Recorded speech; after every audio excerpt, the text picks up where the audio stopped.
Let's go back to Steve, who I know is watching some of the Pennsylvania vote coming in. Steve, what do we got?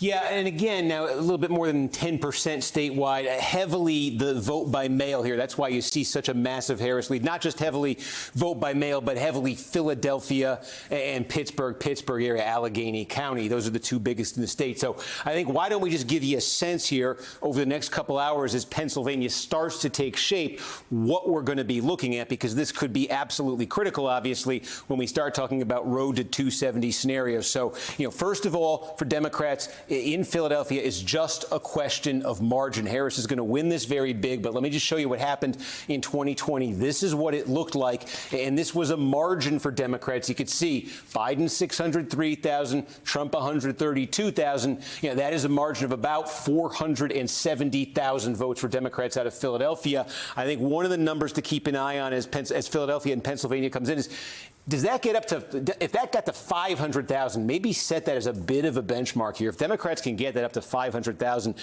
they're going to be feeling very good about what they can do in Pennsylvania. Can they drive that number up? Because, while this is a big number for Democrats, this 81-18 victory for Biden over Trump, there was a little bit of slippage there. This is just the city of Philadelphia.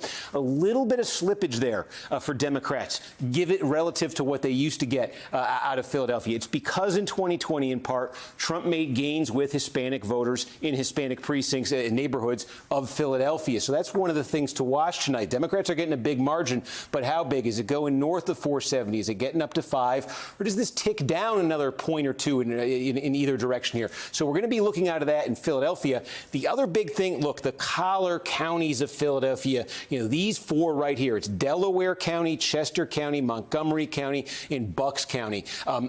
Take them in almost two sections here. Take these three together. Delaware County, where we do have a little bit of vote, can show you right now.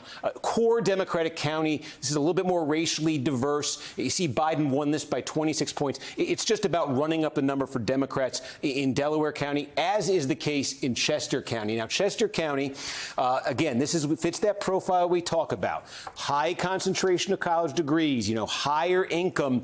There's no county in Pennsylvania in the Trump era that has become more Democratic to the degree that Chester County has. So as you start to look at the results come in here tonight, it'll be a while, see what Biden got here, 58%, maybe set a benchmark in your head of 60%. Can Harris break 60% in Chester? Because what's happening in Pennsylvania, and this is going to be a theme in the two other northern tier battleground states, what's happening in Pennsylvania is the Democratic base is geographically contracting.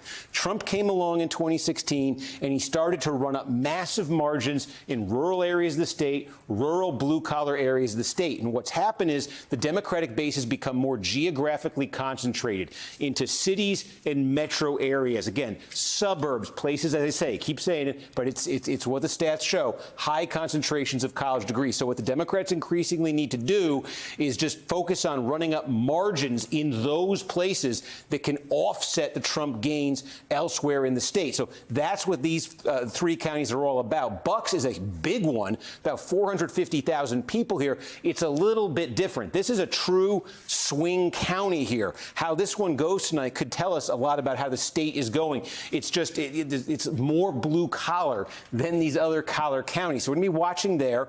South Central, Pennsylvania, sort of this region in here, Harrisburg, Lancaster, York. This is actually an area. There are some Republican counties in here, but this is an area where Trump had some slippage.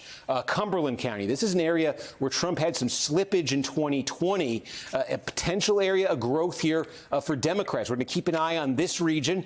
Western Pennsylvania, you see a lot of blue here again because it's vote by mail. These are almost all going to be red tonight. And this is, when I say Trump has been running up the score, these are the counties where he gets 65, 70, 75% of the vote, all in this part of the state. And I think where the game may be won or lost in Pennsylvania is going to be northeast Pennsylvania. I think we showed you at the start of the night, but I'll go back to it again. Going to be paying a lot of attention to Lackawanna County, and we've got about a quarter of the vote in here. Again, this is the vote by mail, but here's the story in Lackawanna County where the city of Scranton is. This was pre-Trump a big Democratic bastion. Trump, look at that. He almost won this in 2016. What a shift. Democrats actually jumped up to close to a 10-point win here in 2020. Was that because Joe Biden and his Scranton ties? Was that because of, something else, changing attitudes towards Trump, perhaps? Big question here. And there's a lot of counties like this in Pennsylvania and Michigan and Wisconsin. Big question here is, can Trump get this back to 2016 levels, or really, can he win this county? That's what he wants to be doing.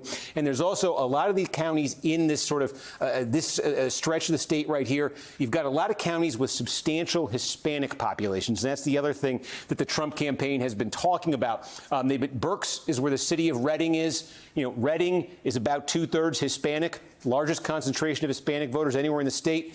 Trump actually, he lost the city of Reading. He made gains there in 2020. He made gains in a lot of these small, mid-sized cities in Pennsylvania, sort of this part of the state right here, that have substantial Hispanic populations. His campaign is betting a lot on that being a trend that continues this election, and there being improvement for Trump in those small, mid-sized cities and the counties around them. So we're going to be paying attention to that as it comes in. So again, Democrats just need to get massive margins out of Philadelphia, Pittsburgh, and the suburbs right around them. And Trump needs to get back to his 2016 levels in the blue-collar parts of the state. Again, it's pretty much just vote by mail that you're seeing there in Pennsylvania. But as this takes shape, that's what we're going to be looking for.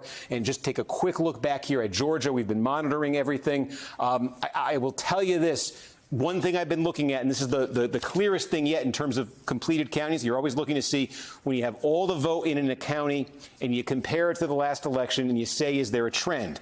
So one of the things, there's like 3 or 4 of these categories we're looking at, but one of them we've said is the rural counties in Georgia, the heavily Republican rural counties, and it's very consistent. We now have 15, maybe 20 of them that are basically complete right now. Very small, but in just about all of them, Trump is running a point to 3 points better than he did in 2020. And that was one of our questions in Georgia. Is Trump going to slip a couple of potentially critical points in his core parts of the state? So we are not seeing that there. But there's a lot more, obviously, we're going to be looking for as Georgia continues to come in.